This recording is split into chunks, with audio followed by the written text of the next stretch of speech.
Si vous débutez dans le travail du bois ou les projets de bricolage, la vidéo suivante pourrait littéralement changer votre vie. Ou, au minimum, vous la trouverez quelque peu intéressante. Alors, restez avec nous. Ceci est une pince à armoire. N'est-ce pas faux? Ceci est un écarteur. Ou un cric? Eh bien, je veux dire, c'est toujours un serre-joint. Mais laissez-moi vous montrer une autre utilisation.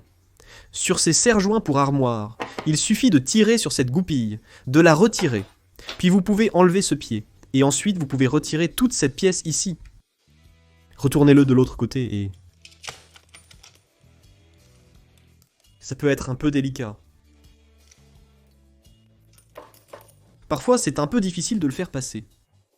Et tu as un écarteur ou un cric, peu importe comment tu veux l'appeler. Et tu te demandes peut-être, moi, quand aurais-je jamais besoin de ça? Quand aurais-je jamais besoin de ça? Laisse-moi te dire quand tu pourrais en avoir besoin. L'autre jour, je voulais enlever une étagère fixe de cette bibliothèque. Et après avoir fait toutes les découpes avec la scie et tout, j'ai retourné une de ces pinces et je l'ai transformée en cric. Et de cette façon, j'ai pu soulever et mettre de la pression sur l'étagère pour la soulever sans utiliser le marteau tout le temps et tout abîmer. Mais tu te demandes si tu peux utiliser d'autres pinces. Voyons voir. L'extrémité fixe de cette pince est vraiment facile à enlever. Il suffit de tourner cette vis qui reste attachée et elle s'enlève tout de suite. Mais tu vois, ça laisse cette petite languette. Il va falloir que je l'enlève. Pour l'autre extrémité, il y a une autre languette, mais celle-là est soudée. Selon les outils que tu as, et ce avec quoi tu es à l'aise, tu pourrais utiliser une meuleuse d'angle. Tu pourrais utiliser une ponceuse avec du papier de verre à gros grains, où j'ai une lime ici, donc c'est ce que je vais utiliser.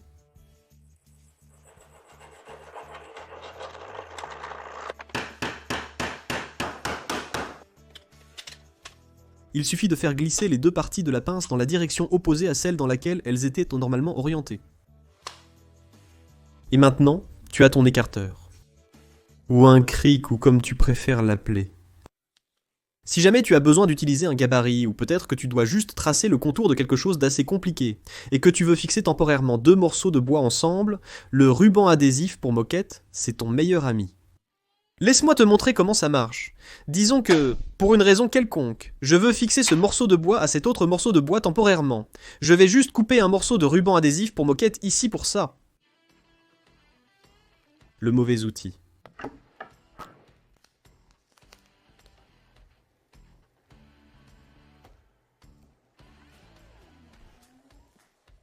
Parfois, moi, ça peut être un peu pénible d'enlever l'autre côté.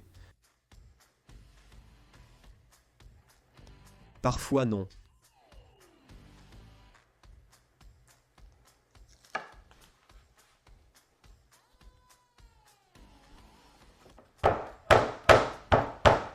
Maintenant, si j'avais besoin d'utiliser ceci comme guide pour faire le tour, ça tient plutôt bien, mais quand j'ai fini, si je veux l'enlever... C'est facile à faire, j'ai beaucoup utilisé cette méthode. Par exemple, quand j'ai fait la guitare en époxy et feu, j'ai scotché le gabarit sur le dessus du corps de la guitare. Mais si vous voulez passer au niveau supérieur, parlons de la colle cyanoacrylate sur place. Super glue. Cette fois, je vais prendre mes deux planches, et ensuite je vais prendre du ruban adhésif bleu. Et je vais le placer sur cette planche. Et sur cette planche, puis je vais prendre un super glue. Et cela existe en différentes viscosités. Ici, c'est une viscosité moyenne. Je vais juste en mettre un peu là, sur le ruban bleu, et de l'autre côté, je vais utiliser un peu de cet activateur. Je vais expliquer cela un peu plus en détail dans une minute.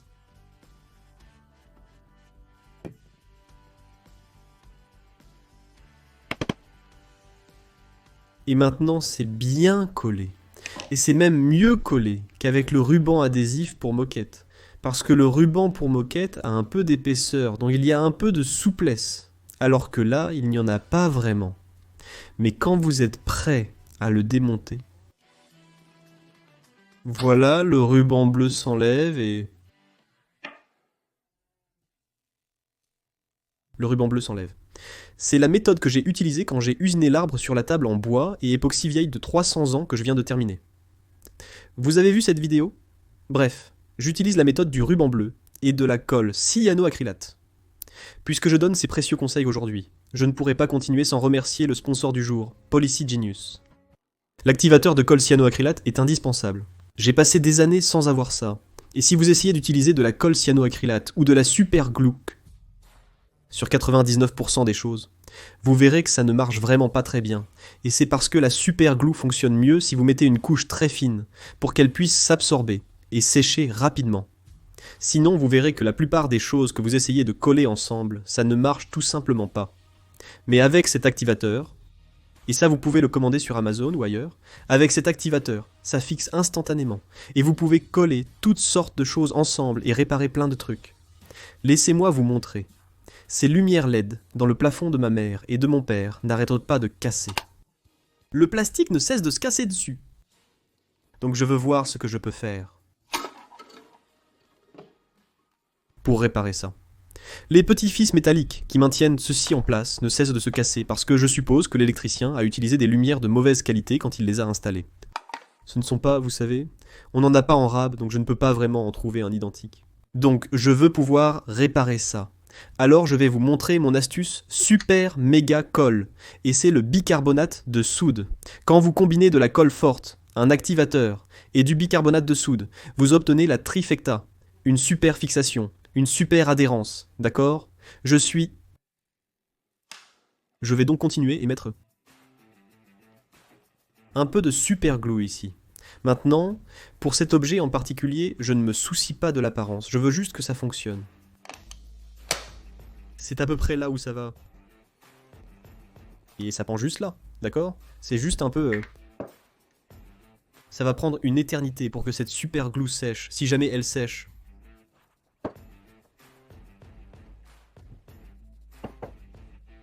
Maintenant c'est sec, mais ça ne sera peut-être pas très solide même si c'est sec. Donc je vais prendre ma cuillère en plastique couleur or rose ici. Et je vais prendre un peu de bicarbonate de soude.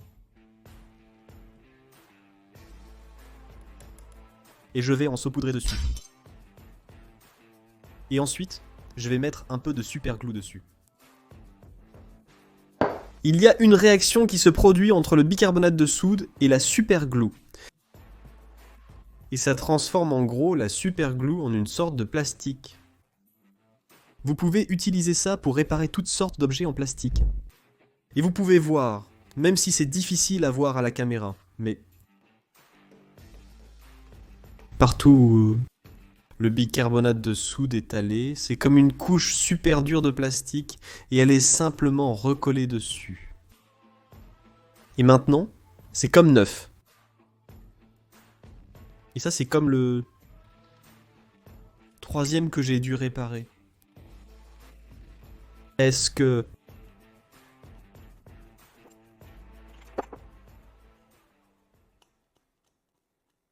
Tu as déjà eu des problèmes quand tu essaies de percer un trou et que tu n'arrives pas à garder ta perceuse droite et tu n'es pas sûr de l'angle auquel tu perces.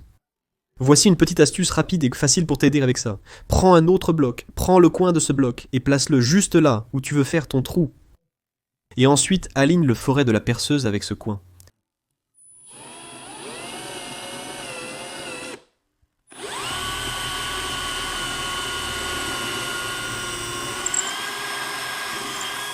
Tu peux tracer une ligne sur l'extrémité d'une autre planche. Tu peux utiliser ça.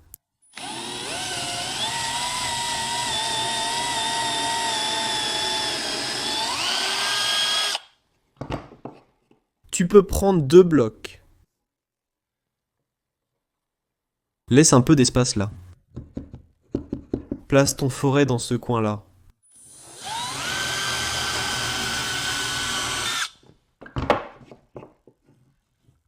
Et voilà, tu as trois façons différentes de percer un trou bien droit. Tu viens donc de coller deux morceaux de bois ensemble, disons que c'est du pain-cœur, et tu viens de découvrir qu'il y a en fait un espace entre les deux, et cet espace doit être comblé. Eh bien, tu ne peux pas acheter de pâte à bois en pain-cœur à teinter, alors quelle est la solution ? Mets un peu de colle là-dedans, ou beaucoup, puis prends cette sciure de bois, et travaille là-dedans. Tu peux aussi mélanger ça sur une planche séparée, et en gros faire une sorte de mastic. Une fois que c'est sec, ponce-le. Et tu es prêt à y aller. Maintenant, ça ne marche pas seulement avec le pin-cœur, je l'utilise juste comme exemple. N'importe quel autre bois, comme peut-être de l'acajou ou même du pin, si tu n'as pas de pâte à bois, tu peux utiliser cette astuce en cas de besoin. Pendant qu'on parle de ponçage, un conseil pour toi, c'est d'en obtenir un de ceux-ci. Je ne sais pas exactement ce que c'est essentiellement un matériau de type gomme en caoutchouc, mais c'est fait pour nettoyer le papier de verre. Ces trucs coûtent environ 7 €, et ils durent éternellement. Et ils te feront économiser bien plus que ça sur le coût du papier de verre. Traditionnellement, tu verras ces gommes utilisées sur des ponceuses à bande. Habituellement, peut-être sur une ponceuse à champ dans un atelier de menuiserie. Mais à 7 €. À environ 7 € pièce, tu ne peux pas te passer d'en avoir une dans ton atelier à la maison. Quand tu prends des mesures sur du bois, ne marque pas seulement avec un trait. 12 pouces. Tu retires ton mètre ruban. Tu reviens. D'accord. 12 pouces. Mais est-ce que c'est en haut de la ligne? Est-ce que 12 pouces, c'est en haut de la ligne? Ou est-ce que c'est en bas de la ligne, ce qui fait presque 12 et un 16e? Voici comment il faut marquer. 13 pouces. Marquez-le avec un V. Et de cette façon, chaque fois que vous vous éloignez, revenez ou déplacez votre planche, vous saurez toujours que les 13 pouces sont exactement là, à la pointe de votre V. Et pendant qu'on parle de mètre ruban, si vous débutez vraiment dans les projets de bricolage et que vous utilisez votre mètre ruban, vous vous demandez peut-être pourquoi l'extrémité du mètre bouge. Eh bien, c'est parce qu'elle bouge pour tenir compte de l'épaisseur de l'extrémité du mètre, juste là. Donc, quand vous poussez dans un coin et vous mesurez, il se plaque bien contre. Quand vous mesurez à l'extérieur de quelque chose, il glisse vers l'extérieur pour compenser l'épaisseur de l'extrémité du mètre, juste là. Donc, ne cherchez jamais à compenser cela vous-même. Laissez simplement le maître faire le travail. Accrochez-le à l'extrémité. Assurez-vous simplement de bien tendre celui-ci. C'est pour ça que je tire un peu plus fort. Et puis, quand vous arrivez dans un coin, assurez-vous d'appuyer et de retirer le mou. Donc il vous faut une pièce de 7 pouces de ce 2 par 6 à couper sur votre scie à ongler. Et souvenez-vous que vous voulez marquer ces 7 pouces avec un V. Bien joué. Maintenant, quand vous y reviendrez, vous saurez exactement où se trouve cette marque. C'est 7 pouces. Prenez votre équerre de charpentier et... Maintenant, vous savez que vous voulez couper sur cette ligne. Alors vous posez cette pièce. 10 minutes plus tard, vous la reprenez. Vous l'apportez à la scie à onglet. Et comme vous coupez tellement de pièces, vous perdez le fil. Et de quel côté faut-il couper? Laissez-moi vous montrer comment régler ça pour ne pas perdre le fil. À chaque fois que vous marquez, faites simplement un petit signe sur le côté. C'est ce que je fais. Comme ça, je sais que quand je coupe, je mets la lame de ce côté. Ce sera ma chute. Et ça, ce sera la pièce que je garde. Comme ça, je n'arrive pas là-bas en me demandant quelle pièce je devais garder.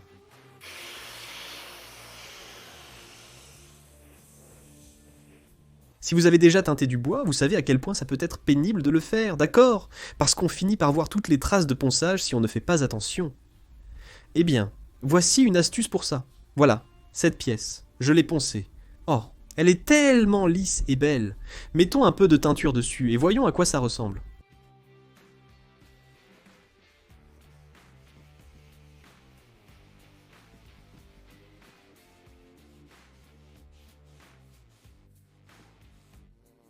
Ça ne va pas du tout.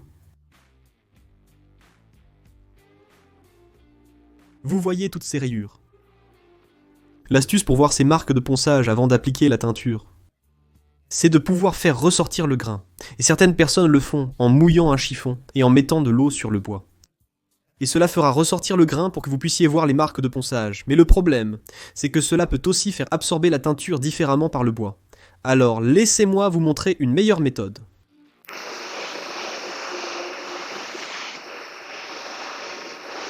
Si vous utilisez de l'essence minérale, cela vous permettra d'humidifier le bois.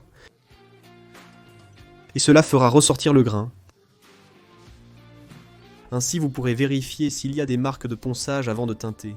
Mais cela ne fera pas ressortir le grain, et ne le relèvera pas, dont le bois ne deviendra pas duveteux. Le White Spirit va sécher très rapidement, et en attendant, il vous permet d'avoir un aperçu de l'apparence de la teinture en ce qui concerne les éventuelles imperfections. Une fois que c'est sec en quelques minutes, vous pouvez appliquer la teinture et tout ira bien, en sachant qu'il n'y aura pas de mauvaises surprises. De ce côté du bois, j'ai utilisé du White Spirit pour vérifier les rayures, et de l'autre côté j'ai utilisé de l'eau. Et vous pouvez voir la différence parce que ce grain a tellement gonflé avec l'eau qu'il a vraiment absorbé la teinture, ce qui l'a rendu plus foncé. Et ça va encore plus mettre en évidence les imperfections que de ce côté qui va l'absorber naturellement. Les gars, si vous avez trouvé cette vidéo utile, merci de laisser un like et un commentaire. Et je vous dis à la prochaine.